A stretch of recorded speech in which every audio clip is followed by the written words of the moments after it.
Shalom, selamat pagi Bapak Ibu, Saudara sekalian yang terkasih dalam Tuhan Yesus Kristus. Renungan kita pada hari ini diambil dari 2 Tawarik pasal 11 ayat yang ke-16. 2 Tawarik pasal 11 ayat yang ke-16, demikian bunyi firman Tuhan.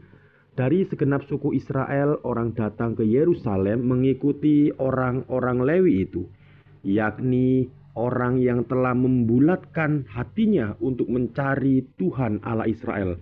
Dan mereka datang untuk mempersembahkan korban kepada Tuhan Allah nenek moyang kita. Amin. Kebenaran firman Tuhan pada hari ini. Berbahagialah kita yang gak cuma dengar, namun kita juga mau melakukan firman Tuhan dalam kehidupan kita hari lepas hari. Bapak Ibu sekalian, pada bulan November tahun 2006, dunia dikejutkan dengan berita ada seorang pemimpin Kristen di Amerika. Dia jatuh dalam dosa. Dan akhirnya ia harus mengakui perbuatan-perbuatannya tersembunyi yang memalukan di depan banyak jemaatnya. Kalau kita melihat Bapak Ibu, tidak hanya tahun 2006 saja, bahkan sampai tahun ini pun banyak pemimpin-pemimpin Kristen, pendeta-pendeta yang jatuh dalam dosa. Berakhir mungkin ada yang sampai di penjara, atau bahkan sampai yang ada dikeluarkan dari gereja. Kejatuhan ini membuat banyak orang percaya akhirnya kecewa pada pemimpin rohani. Bahkan tidak hanya itu saja Bapak Ibu, kalau kita mau jujur, hal tersebut akhirnya menimbulkan luka yang dalam di tengah-tengah sesama anggota tubuh Kristus. Kasus-kasus mengenai kejatuhan seorang pemimpin Kristen, pemimpin rohani, bukanlah hal yang jarang terjadi. Dari pemimpin gereja lokal sampai tokoh-tokoh terkenal sekalipun, kita dapat melihat ada saja yang terkandung skandal. Banyak yang terkandung skandal. Nah, semua ini mengingatkan kita Bapak Ibu bahwa kita manusia sekalipun pemimpin rohani tetaplah rapuh dan bisa jatuh dalam dosa.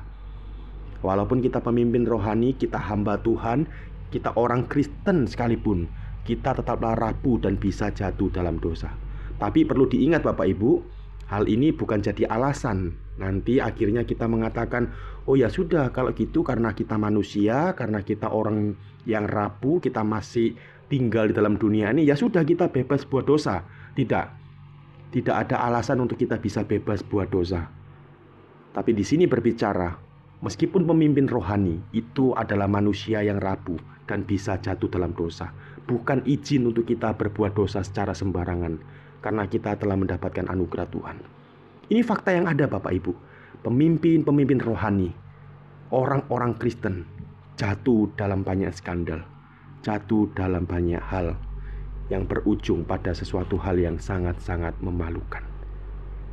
Oleh karena itu Bapak Ibu, saudara sekalian, jangan pernah menaruh Kristus di dalam hati kita itu akhirnya digantikan dengan manusia. Karena hanya Yesus yang layak menjadi raja di dalam hidup kita. Kalau kita melihat pesan dari 2 Tawarik pasal 11, ketika Israel terpecah menjadi dua, yaitu kerajaan Yerobeam, pemimpin Israel Utara, mendirikan penyembahan berhala.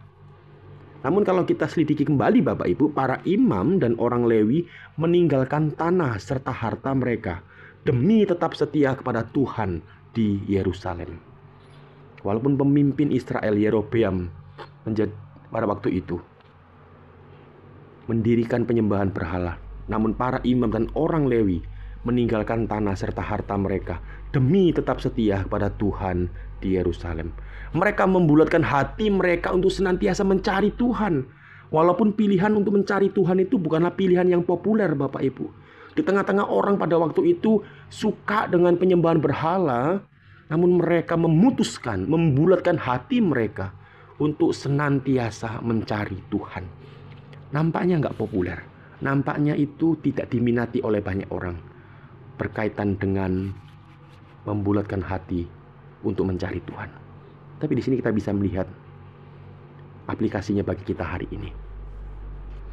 Bahwa lebih baik kita kehilangan harta dunia, kenyamanan, keamanan dunia, asalkan Kristus tetap menjadi pusat hidup kita. Kristus tetap menjadi yang segala-galanya dalam hidup kita. Kalau kita ingat Bapak Ibu, ada sebuah lagu yang berjudul Ku Memilih Yesus Lebih Daripada Segala-galanya. Lagu itu menggambarkan sesuatu yang sangat indah sekali, bahwa Yesus yang harus jadi pusat hidup kita, bukan segala-galanya. Meskipun kita harus kehilangan kenyamanan, bahkan keamanan dalam dunia ini. Bapak Ibu sekalian, kita boleh melihat seperti yang saya jelaskan di awal, kita hidup di zaman yang penuh dengan kompromi, di mana banyak pemimpin, bahkan keluarga, bahkan diri kita juga bisa goyah karena dosa. Kita bisa jatuh karena dosa. Tapi biarlah renungan pada hari ini mengingatkan kita Bapak Ibu, biarlah Kristus benar-benar duduk di atas tata hati kita. Bukan ambisi kita, bukan berhala-berhala kita, tapi Kristus yang duduk di atas tata hati kita. Sehingga Kristuslah yang menjadi pusat hidup kita. Sehingga hidup kita terus terarah kepada Kristus. Hidup kita terus terfokus kepada Kristus, bukan kepada yang lainnya. Kiranya renungan pada pagi hari ini mengingatkan kita, mendorong kita untuk senantiasa melihat siapa yang selama ini ada dalam diri kita, yang bertata di hati kita. Berhala kitakah atau Kristus? Mari sama-sama kita tundukkan kepala, kita berdoa. Tuhan Yesus, kami sadar betapa rapuhnya kami sebagai manusia. Seringkali kami menaruh harapan pada hal-hal duniawi, padahal hanya Engkaulah Raja yang sejati yang tinggal di hati kami. Tolonglah kami ya Tuhan, untuk senantiasa membulatkan hati seperti orang Lewi yang rela meninggalkan segala-galanya demi tetap setia kepada Engkau. Ya Tuhan, duduklah dan bertatalah di hati kami. Pimpinlah setiap langkah kami, hidup kami. Biarlah Engkau saja yang dimuliakan melalui hidup kami, melalui tutur kata kami, melalui pikiran kami. Demi Kristus Yesus, Raja kami yang hidup, penebus kami yang sejati, kami berdoa. Amin. Selamat beraktivitas, Tuhan Yesus memberkati.